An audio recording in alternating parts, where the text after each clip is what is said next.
여호와께서 또 가라사대 소돔과 고모라에 대한 부르짖음이 크고 그 죄악이 심히 중하니 내가 이제 내려가서 그 모든 행한 것이 과연 내게 들린 부르짖음과 같은지 그렇지 않은지 내가 보아하려노라. 우리가 하나님 앞에 참 부르짖는 중보기도가 많이 있습니다. 응답이 안 될 때는 정말 답답합니다.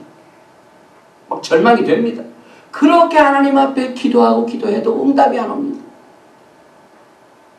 그런데 오늘 이 창세기 토라 포션의 내용을 보면은 아브라함이 아도나이 하나님을 잘 대접을 했더니 영접을 했더니 그 아들에 대한 약속뿐만 아니라 자기에게 축복을 준 게 아니라 중보 기도하는 그 중보의 기도를 하나님이 이미 들으시고 내 부르짖음을 내가 들었노라. 그래서 하나님께서 역사를 하십니다.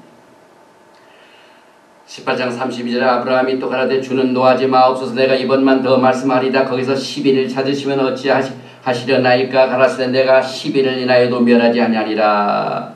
여호와께서 아브라함과 말씀을 마치시고 즉시 가시니 아브라함도 자기 곳으로 돌아갔더라. 그래서 이 세 천사가 나타난 것으로 되어 있는데 두 천사는 소돔과 고모라로 떠났고 한 분만 남았는데 아브라함은 이제 의인에 관한 내용을 말씀하면서 어찌 의인이 거기 있는데 의인을 악인과 함께 벌하십니까? 그래서 의인 50이 나오고 45명이 나오고요. 내려가서 10인까지 내려가더라 합니다. 그래서 그 중보 기도한 내용들을 여기에서 보여주신 그 이유는 우리가 하나님께 경배하고 찬양드리는 가운데 하나님의 약속하신 때에 그 응답이 온다는 교훈을 우리가 이 토라 포션을 통하여 공부하게 됩니다. 그리고 난 뒤에 이 유대인들 뿐만 아니라 이 메시아닉 유대인들 이분들이 1년 내내 가장 좋아하고 절기 때마다 읽는 하나님의 말씀이 있습니다. 그 말씀이 창세기 22장입니다. 정월 초하루 로샤샤나 이틀째에 전 세계에 있는 유대인들과 메시아닉 유대인들은요 그저 뭐 설교라기보다는 여기 창세기 22장에 나와 있는 말씀은 그냥 읽습니다. 그 어떻게 읽냐면은 우리 예수님께서 회당에 가셔서 차례가 돼가지고 쭉 오셔서 이사야 말씀을 읽으셨죠. 똑같습니다. 그래서 오늘 이 창세기 20장의 내용을 보면은요 이스라엘 자손이 또 진행하여 이건 민수기네요. 제가 잘못 집었습니다. 창세기 22장을 보면은요. 이제 아브라함이 이삭을 제물로 바치는 장면이 나오죠. 근데 이삭을 제물로 바치는 장면의 내용을 이 히브리 사람들은 뭐라고 하냐면 아케이다라고 합니다. 이 아케이다라는 말은 어떤 사람이 사람의 발과 손을 밧줄로 꽁꽁 묶었을 때 그 묶은 결과 그걸 풀게 되면 여기에 상처가 나옵니다. 막 그 피부에 강한 압력에 이 밧줄로 힘을 가하기 때문에 자유의 몸이 돼가지고 풀어준 상태에서도 여전히 거기에는 묶여있는 상처가 나타납니다. 그 묶인다, 바인딩 이것을 히브리 말로 아케이다라고 합니다. 그래서 이 장면을 아케이다 이렇게 말하는데 이 창세기 22장을 보면은요.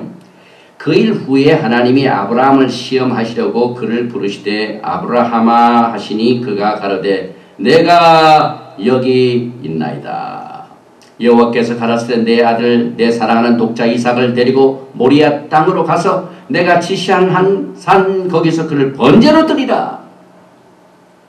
아브라함이 아침에 일찍 일어나 나귀의 안장을 지우고 두 사환과 그 아들 이삭을 데리고 번제에 쓸 나무를 쪼개 가지고 떠나 하나님이 자기에게 지시하시는 곳으로 가더니 제3일에 아브라함이 눈을 들어 그곳을 멀리 바라본지라.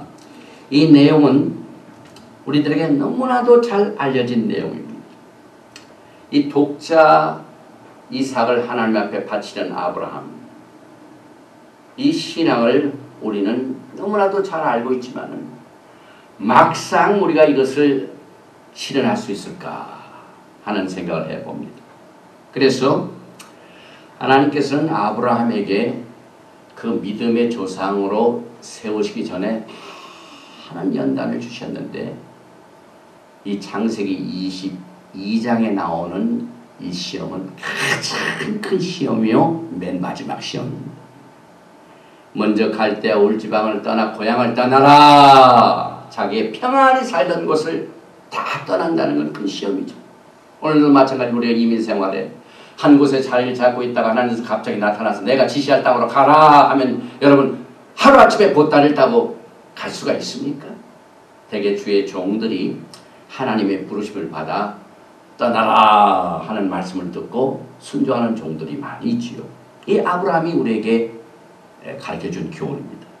갔더니 또 가나안에 키글이 있습니다. 우리가 하나님의 부르심을 받아가지고 가서 모든 것이 다 하나님의 능력으로 풍성하게 잘 될 줄 알았더니 손대는 일마다 계획하는 일마다 안 되고 시험과 환난과 어려움이 닥칩니다.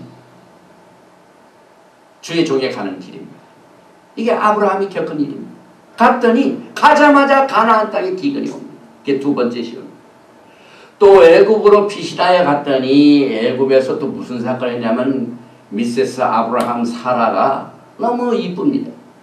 그래가지고 그 영어로 말하면 abduction, 그 자기가 자기 아내를 노인이라고 얘기 안 하면 자기가 죽게 되는 거. 그러니까 엄청난 시험이죠. 그게 세 번째입니다. 또 4명의 왕과의 전쟁이 있었죠. 전쟁은 언제나 큰 시험입니다. 4번째입니다. 또 오랫동안 자손을 약속받아주고 있다가 참지 못해가지고 하갈과 자식을 갖게 되죠. 이거 정말 그 하갈 때문에 지금 중동이 시끄럽지 않습니까? 모든 이 문제를 일으키는 중동의 모든 화근이 전부 이 기다리지 못하여 하갈과 결혼해가지고 낳은 아들 때문에 그렇습니다. 불같은 시험입니다.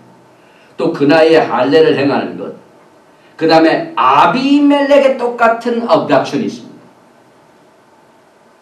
저는 이 내용을 읽으면서 이런 생각을 해봅니다. 지금 우리가 그리스도의 신부지 않습니까? 근데 신부가 너무 아름다우니까 이 세상의 왕들이 막 뺏어가요. 그래서 그런 모습을 우리가 보면서 참 이 땅에 사는 동안 하나님께서 이 세상을 창조하실 적에 태초에 하나님이 세상을 창조하시니라 하는 이 베라시트 in the beginning, 그 베라시트의 제일 첫 번째 글자 베, 이 집을 짓는 그 하나님의 뜻이 생각이 납니다. 너무 가정이 생각납니다. 아버지와 아들 사이, 남편과 아내 사이, 자식들. 그러니까 아브라함이 이삭을 낳고 이삭이 야곱을 낳고 야곱의 12자손이 또 퍼져가지고 하나님의 왕국을 위하여 씨를 뿌리게 됩니다.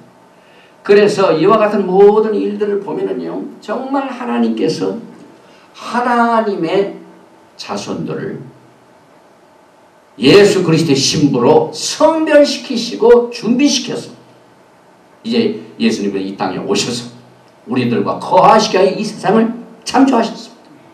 그렇기 때문에 이 세상을 창조하신 이유는 하나님의 아들이 이 땅에 그의 신부들과 거하기 위하여 이 세상을 창조하셨다는 얘기입니다. 그런데 계속해서 아브라함의 이 가정 문제, 어려운 문제들이 있었던 것은 불같은 시험입니다. 하갈이 이스마엘을 낳은 후에 또 하갈을 레아 쫓아야만 했습니다. 8번째죠. 또 이스마엘도 쫓아야 했습니다. 9번째죠. 왜? 자꾸 이삭과 싸우니까.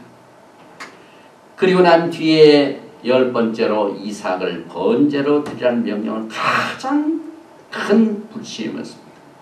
이것은 아브라함의 모든 꿈과 소망이 전부 이삭에 있었습니다. 왜? 하나님께서 그 자손을 약속하셨는데 오랫동안 기다려 오다가 얻은 자손인데 이제는 하나님께서 번제로 드리라. 이러니 그 아브라함의 꿈과 소망이 하루아침에 깨어지는 겁니다. 아브라함의 전생애가 또 하나님께서 그와 맺은 언약이 약속의